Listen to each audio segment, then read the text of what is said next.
The Peer coin, the Name coin, the Zeus coin, the Hobo nickel, all competing currencies, enough to make the Bitcoin almost look passé. Virtual currency has exploded onto the public imagination this year particularly. Fans are hoping it's their passport to a quick fortune. These currencies bypass governments and central banks, regulation and oversight. It's the thing that makes them so attractive, but ultimately uncontrollable. They've been seen since their inception as a shadowy form of trade. But this week they got the seal of approval, or at least recognition, by none other than the Fed chairman. So has their time come? Here's Simon Jack. There is nothing quite as wonderful as money. There is nothing quite as beautiful as cash. Some people say it's folly, but I'd rather have the lolly. With money you can make a splash. What is money, really? Well, for most people, it means cash. Here on Ridley Road Market in London's East End, the only way is cash. It's something you can fold up, put in your pocket, stuff it in your mattress if you want. It's something you can believe in. But in some quarters, that belief in paper money is beginning to crumble. Some things have value because they are either desirable or rare, like gold, diamonds, or famous works of art. The problem with money is that it is anything but rare. Central banks around the world are printing the stuff like it's going out of fashion, and for some people, it already has. Using horribly complicated computer code, programmers have replicated some of the qualities we value in something like gold. Powerful computers compete like prospectors to unearth or mine the coins in cyberspace, but there is a finite supply of them. Here you have a token which is impossible to dilute, impossible to counterfeit. And just like people would consider buying gold during inflationary times, they are considering buying Bitcoin. And buying Bitcoin, I think many people are buying Bitcoin because they're afraid of inflation. So, all very clever, but what's the use of something that only exists in the ether? You can't take that down the pub. Well, actually, you can. Right, a drink, I think. To buy a drink, I'm going to need one of these or one of these. Here you go, sir. Great, thank you very much. It'll be £3.20. Good. Thank you very much. And so that was 0.0071 bitcoins to pay. So far, virtual currencies have been in the shadows of the financial system, an experiment in creating a new form of exchange. But when the world's most powerful banker name-checks them, people sit up and listen. While these types of innovations may pose risks related to law enforcement and supervisory matters, there are also areas in which they may hold long-term promise. A word or phrase from the Fed chairman can move markets, and this was no exception. Bitcoin soared in value after these recent comments. Bitcoins are now worth $730 each. Just 2 years ago, it was $3. Virtual currencies can also be used anonymously, making it the perfect black market currency. The Silk Road was an online emporium selling illicit goods for cyber cash. Last month it was shut down by US agencies and the value of bitcoins plummeted. Bitcoin depends on an entire infrastructure, millions of computers linked together, and it depends on businesses like Bitcoin exchanges, which allow you to switch from Bitcoin to other currencies. It depends on the internet, effectively. And so this idea that it's a sort of post-government currency, a currency able of getting around government, is kind of silly, because government can pull the rug on Bitcoin very easily. In Canada, there are even Bitcoin ATMs. So should we all rush out and buy them? Well, its extreme volatility is one reason that even its biggest advocates say buyers should beware. I'd encourage people to do research and only risk as much as they're willing to comfortably lose in Bitcoin or any other virtual currency. You don't take Bitcoins, do you? No, I don't. Bitcoin? What's Bitcoin?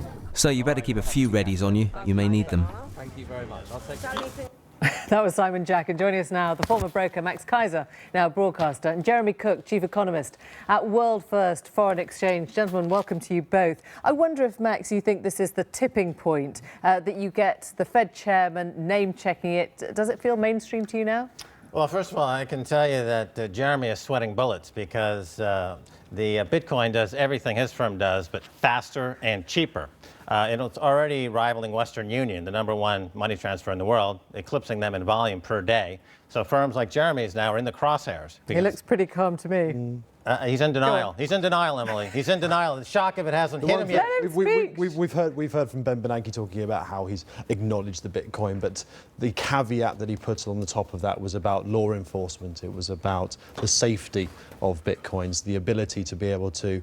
Obviously, they can't counterfeit them. That's one of the reasons why people buy into these things. But the reason why people are so scared about them is the ability that they can't be traced, the anonymity of it all. And certainly, payment institutions like World First, who actually hold the world record for making a payment between two countries, by the way.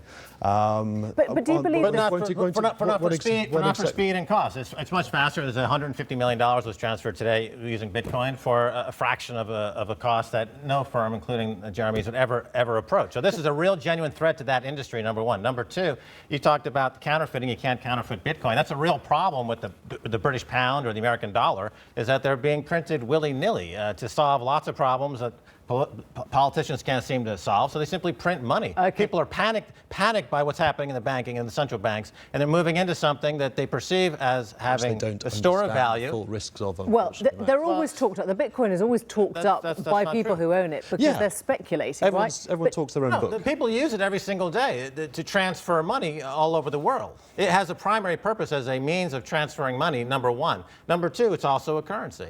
That's why it has huge value in this economy. I mean, what is interesting is the fact that people have chosen something that they think bypasses governments and bypasses regulation. That says something about the climate we live in. It's a socio-economic movement which we're going through at the moment, and every time you have a socio-economic movement, you have to have a money behind it, a currency behind that, be that gold. And at the moment, this seems to be Bitcoin. I'm happy with that. What do you mean? What do you mean it's a socio-economic movement? What does that mean? It's a libertarian movement. It's a by the people, for the people, get away from big government, get away from big industry, get away from the people polluting our seas and the internet and the global financial crisis. They want to be set apart from the Forex scandals, the scandals in HSBC laundering money. They talk about Silk Road and the Drugs Association. What about HSBC? Billions of dollars of money laundering right there. The current scandal with Co-op Bank. People are scared by the banking in this country and around the world. But you heard the point the commentator made there, that people think it's a post-government currency. It's not, because the government can step on it or stamp it out if they want to. That's false. Why? Because it's completely outside. It's like P2P file swapping hit the music industry. This is the P2P file swapping of money. And so the banking system and the current regulatory environment, it will be as effective at stopping that as the music industry or the Hollywood industry. Governments have already seized Bitcoins, and if they couldn't hack into it. The Bitcoins that were, if they see it as a threat, they will take it off the people. We all know that, and I don't see. And how do they do that then? I mean, how do they take it off people if they don't even know where to get it It's from? just like I've got cash in my wallet now. There's no way of insuring your Bitcoins against loss. It's one of the big fears about it. They can simply take it off you. They can get it off your computer, and if they feel it as a threat. Emily, this is what's happening in this industry. The regulatory environment in the U.S. and the U.K. versus the rest of the world. In China, India, around the world, Bitcoin is now the unbanked of the world. 6 billion people that don't really have access to banking infrastructure as such are now using these currencies, using it with their mobile technologies, and they are going to lead this market. The number one market for Bitcoin right now is in China. And if the US and the UK don't want to compete, if they don't want to compete in this market, then they can go home. We don't want them to compete in this market. But when you say Bitcoin to people, a lot of people will think automatically of the dark net. They'll think of the drugs, they'll think of the child porn, they'll think of the rather seedy side of the transactions that people don't want to do up front. Isn't that where Bitcoin's going to stay? No, of course not. That's a very minor part. When Silk Road was busted, Bitcoin started to move up in value because you got rid of what was perceived as a bad agent in the market. There's a commerce element to Bitcoin, fine, but the majority of the reason why we're looking at Bitcoin now is the huge increase in price, and that's what really takes it away as a currency.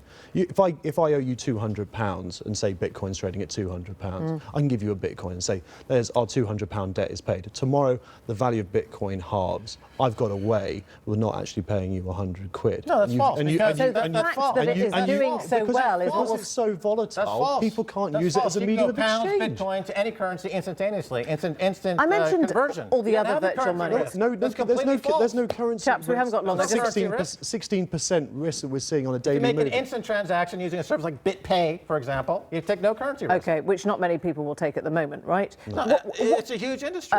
What about all the other currencies I mentioned at the beginning, the Peer coin and the Hobo nickel and all the rest of it? Do you think there's any? I mean, obviously, if you can do an algorithm, you want to code a new coin, right? Will those have any future? Competition is good. Very I mean, nice I'm surprised. internet affectation, I think. Well, I'm surprised. What affectation? Yeah, that aren't going anywhere. Aren't going anywhere. A nice thing for online. They will always have a following. Will you ever invest in virtual currency? I had a look at it a couple of years ago. Had a play, see what the infrastructure behind Sir it was, Richard Branson and sold just it back. said today he's accepting sold it back Bitcoin 2 for days ago.